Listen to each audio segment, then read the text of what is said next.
ఐటీలో ఎంట్రీ కావాలా? Trainee software engineer గా అజా కోడింగ్ ట్యూటర్ లో 2 వీక్స్ ట్రయల్ పీరియడ్ లో వెంటనే చేరండి. ఏపీ ప్రజలకు మళ్ళీ ఓ శుభవార్త వచ్చేసింది. రాష్ట్రంలో చంద్రబాబు సర్కార్ పలు సంక్షేమ పథకాలను అమలు చేస్తుంది. కానీ అర్హులుగా ఉన్నా కూడా కొందరికి చేరడం లేదు. కారణం రేషన్ కార్డులు లేకపోవడమే. వృద్ధులు, వితంతువులు పింఛన్ అందుకోలేకపోతున్నారు. దీపం 2 పథకం కూడా వర్తించడం లేదు. రేషన్ కార్డులు లేకపోవడంతో విద్యార్థులు ఫీజు రీయింబర్స్మెంట్కు కూడా దూరమవుతున్నారు. దీంతో వారంతా తీవ్ర నిరాశలో ఉన్నారు.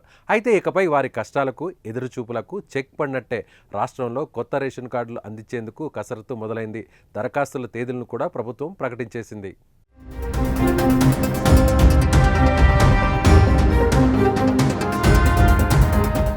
ఏ సంక్షేమ పథకం అందాలన్నా రేషన్ కార్డే కీలకం. కానీ ఏపీలో కొన్నేళ్లుగా రేషన్ కార్డులు జారీ ఆగిపోయింది. కొత్త రేషన్ కార్డులను గత ప్రభుత్వం మంజూరు చేయలేదు. కనీసం మార్పు చేర్పులకు కూడా అవకాశం లేకపోవడంతో ఎంతోమంది ప్రభుత్వ పథకాలకు దూరం అవుతున్నారు. లక్షలాది మంది కొత్త రేషన్ కార్డుల కోసం ఎదురు చూస్తున్నారు. దీంతో కొత్త రేషన్ కార్డుల జారీకి చంద్రబాబు సర్కార్ సిద్ధమైపోయింది.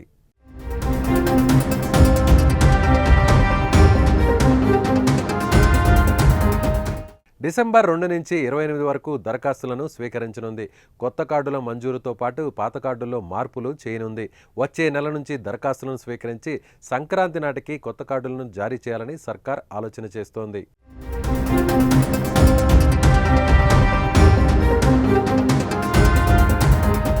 కొత్తగా దరఖాస్తు చేసుకున్న వారికే కాకుండా గత ప్రభుత్వ హయాంలో ఈ ఏడాది జనవరి 1వ తేదీ నుంచి మార్చి వరకు దరఖాస్తులను కూడా ప్రభుత్వం పరిగణలోకి తీసుకునుంది. అదేవిధంగా గత ప్రభుత్వంలో కొత్త కార్డుల కోసం వచ్చిన 30,611 దరఖాస్తులతో పాటు స్ప్లిట్ కార్డుల కోసం 46,918 వచ్చాయి. సభ్యుల చేర్పుల కోసం 2,13,007 దరఖాస్తులు రాగా, ఇక తొలగింపు కోసం వచ్చినవి 36,588గా అధికారులు వెల్లడించారు.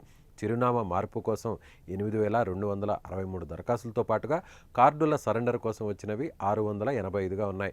ఇవన్నీ కలిపి మొత్తం 3,36,072 దరఖాస్తులు ఇప్పటికే పెండింగ్లో ఉన్నాయి.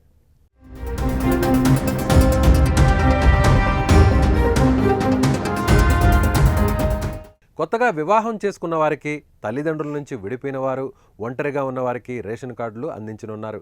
కొత్తగా వివాహం చేసుకున్న వారికి కార్డులు ఇవ్వాలంటే అప్పటికే వారి కుటుంబానికి ఉన్న రేషన్ కార్డుల నుంచి పేర్లు తప్పక తొలగించాలి. ఈ కారణంతో కొత్తగా పెళ్లైన వారిలో కొందరికి కార్డులు అందలేదు. ఈ సమస్యను పరిష్కరించేందుకు వివాహ రిజిస్ట్రేషన్ డాక్యుమెంట్ ఆధారంగా కొత్త జంటకు రేషన్ కార్డు జారీ చేయాలని ప్రభుత్వం నిర్ణయం తీసుకుంది. మరోవైపు పాత రేషన్ కార్డులను మార్చివేసి కొత్త రేషన్ కార్డులను ఇవ్వనున్నారు. ఇప్పటికే కొత్త రేషన్ కార్డుల డిజైన్ల ఎంపికపై కసరత్తు ప్రారంభమైంది. ప్రస్తుతం ప్రజల వద్ద ఉన్న రేషన్ కార్డులో వైఎస్ జగన్ ఫోటో ఉంది. వాటిని పూర్తిగా మార్చేసి కొత్తవి అందించబోతున్నారు. రాష్ట్రంలో అనర్హులను గుర్తించి వారి రేషన్ కార్డులను తొలగించాలని ప్రభుత్వం ఆలోచన చేస్తుంది. ఏదేమైనా కొత్త రేషన్ కార్డులపై ప్రకటన రావడం లక్షలాది మంది ప్రజలు ఆనందం వ్యక్తం చేస్తున్నారు.